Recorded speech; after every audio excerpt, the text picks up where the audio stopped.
What is up, everybody? Happy New Year's to everybody. So I got this car in today.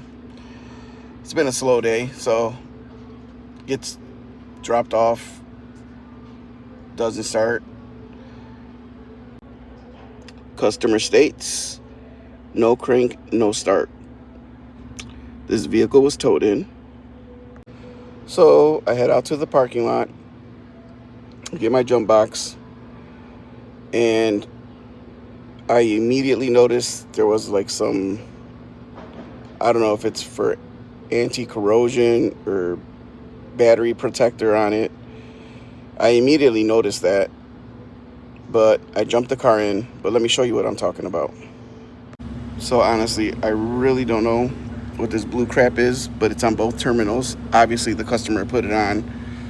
Probably somebody told him about it or learned something, maybe on the internet.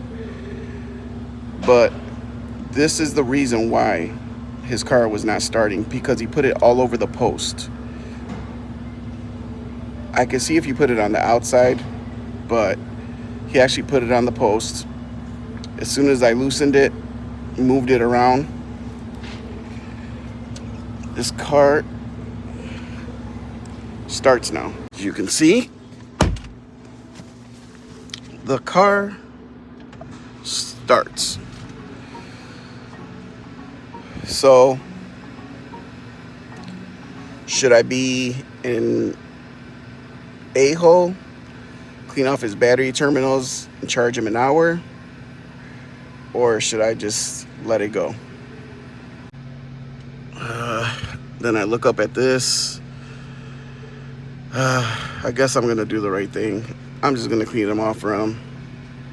I'm not gonna charge nothing. But I guess just be careful what you put on your battery terminals to protect them. You guys have a great year. Be blessed. Hopefully this new year for everybody is very successful for you guys. Have a blessed day. God bless everybody. Peace. Take care.